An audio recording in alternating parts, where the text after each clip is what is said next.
What's up, guys? Today we're talking Bitcoin and retirement.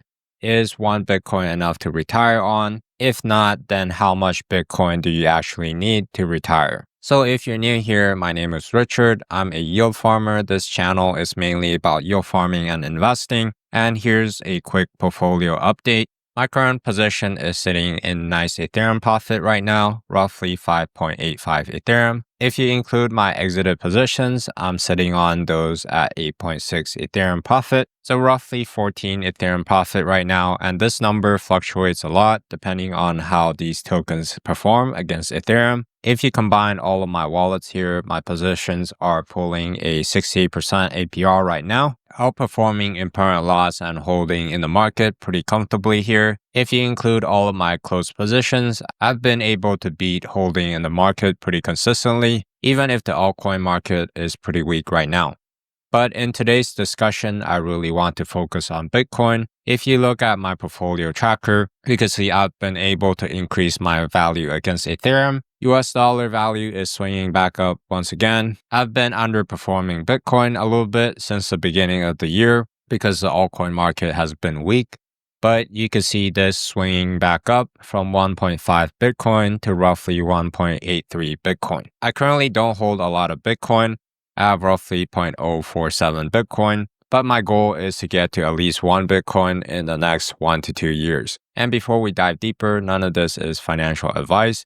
Be sure to do your own research before making any financial investments. So the first way we can look at Bitcoin's future price is we could compare it against major asset classes. Bitcoin is currently ranked number 7, sitting in top 10 asset classes in the world right now. And it has a really real chance of flipping all of these companies because Bitcoin is a very valuable store of value. It's provably scarce, right? It's all written in the code. There's a declining inflation rate. The adoption of Bitcoin is growing. And it's not like any fiat currencies where the government can control it and just keep printing more.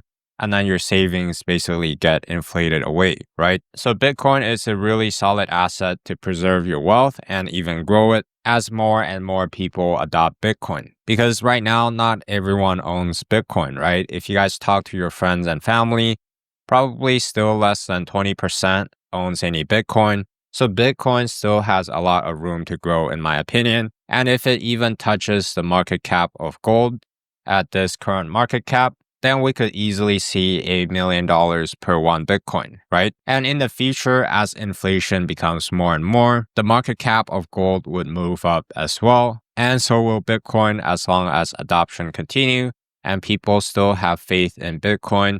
That's where it's gaining its value from, right? If people believe in this asset, the price would go up over time. So that's one way to look at it. Is it going to reach the current market cap of gold in the next, let's say, 5 to 10 years? If it is, then we could comfortably say that Bitcoin would eventually reach $1 million. And I think the world is becoming more and more digital every day, right? It's very valuable to have a new money system where your money doesn't get inflated away by inflation, right? And that's what Bitcoin is. Of course, you could use gold as well, but it's very hard to store gold securely and transport a bunch of it. You can't just send a few kilograms of gold across the country, while you could easily send Bitcoin in a couple minutes to other people, even with billions of dollars worth of Bitcoin, right? So that's why Bitcoin has its value, and I think the value would grow over time. One of my biggest regrets is actually not buying enough Bitcoin because I came from the NFT world. I have a lot of Ethereum compared to Bitcoin,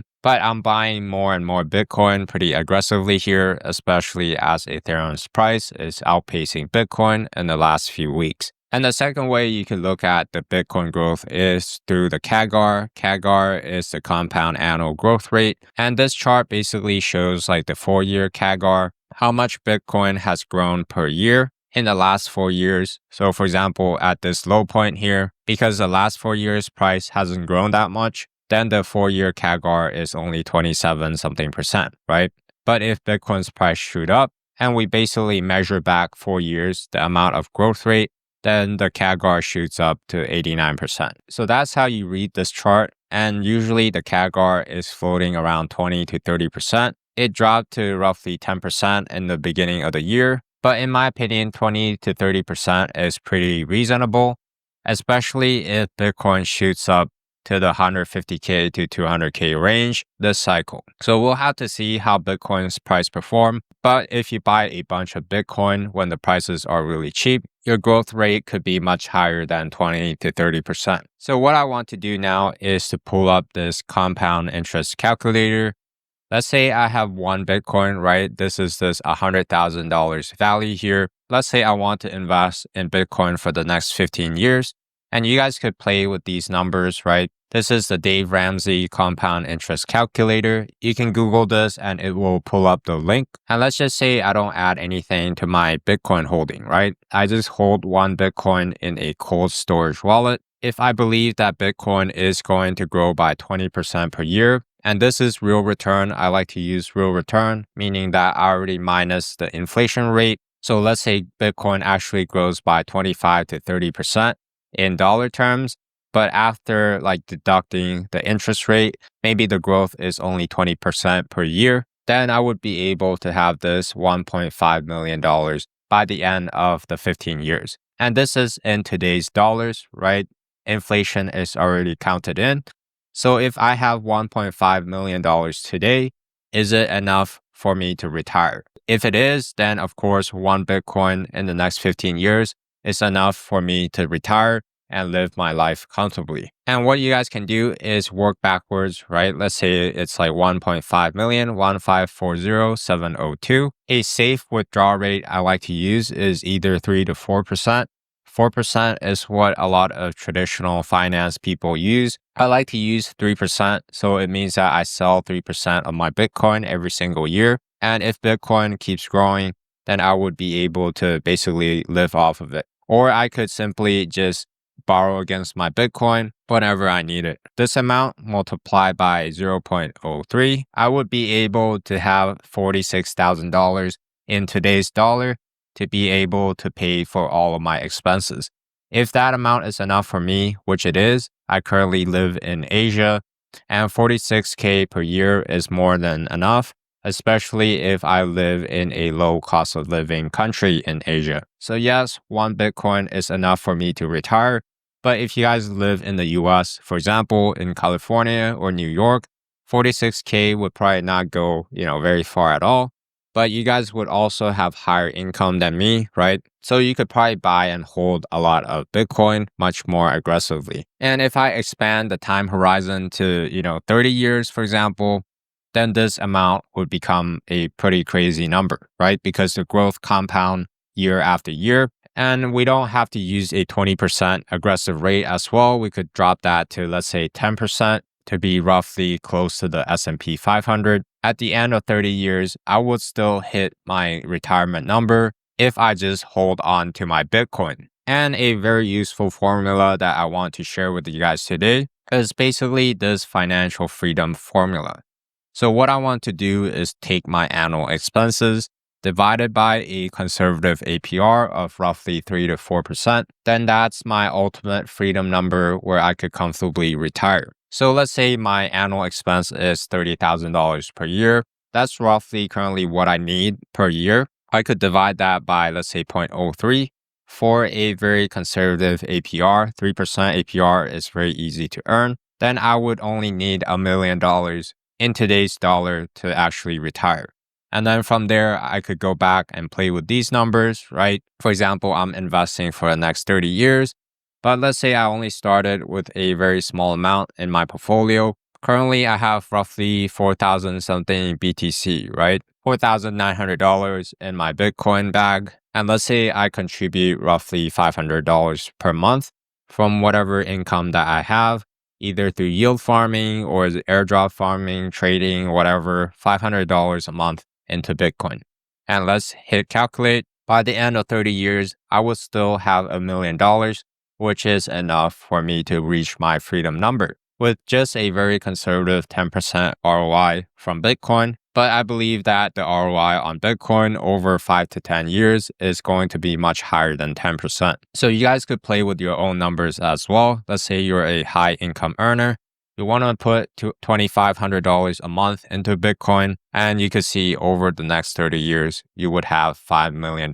And you could once again work out like backwards, right? How much cash flow you're going to be able to generate with 5 million. Let's say 5 million, multiply that by 0.03.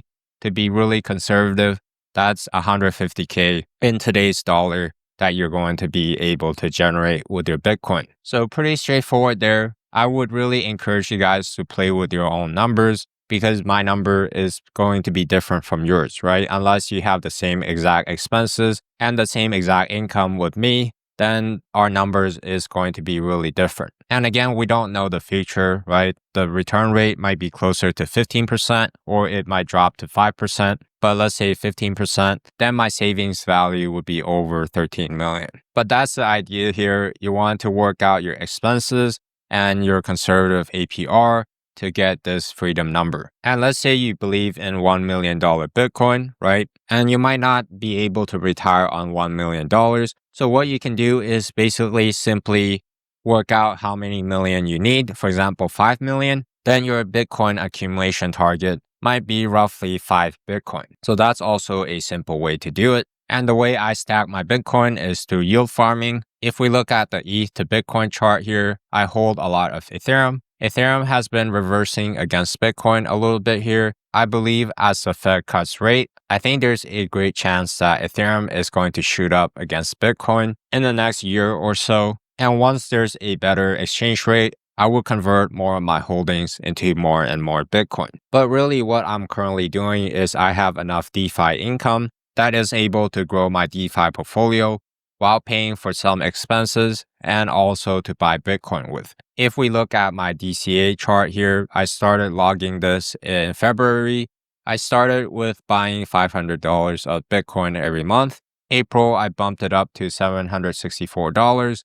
And then last month, I bought a little bit over $1,150. So as my DeFi income grow, I could basically buy more and more Bitcoin pretty aggressively here. It's going to decrease my risk from yield farming and build a very solid financial foundation for me so that I could retire very comfortably.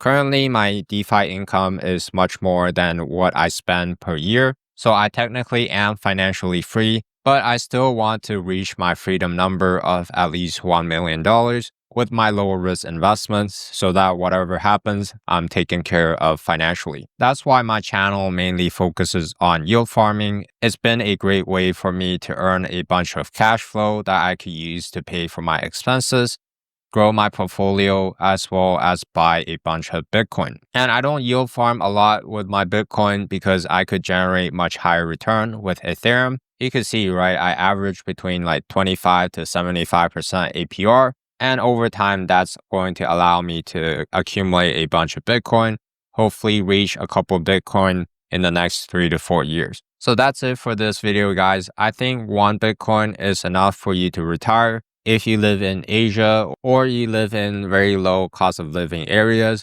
I do know people that live on like $20,000 to $30,000 a year in the US as well. So it is possible. But if you want to have a more comfortable retirement in high cost of living areas, then maybe 4 to 5 Bitcoin is a great target to have. And we're not going to get there in one day, right? But it's great to have a long-term outlook. I currently don't have 1 Bitcoin, even though my whole portfolio is worth roughly 1.8 Bitcoin in like crypto terms. But our goal, if we believe in Bitcoin, is basically to stack more and more Bitcoin over time, right? So be sure to check out my other videos if you guys are interested in yield farming. And sometimes I talk about like financial freedom stuff, like how much passive income you could generate with DeFi, how much do you need to retire using yield farming. So those are also great videos to check out. And if you guys want to be notified when I publish a new video, feel free to hit that bell notification icon as well.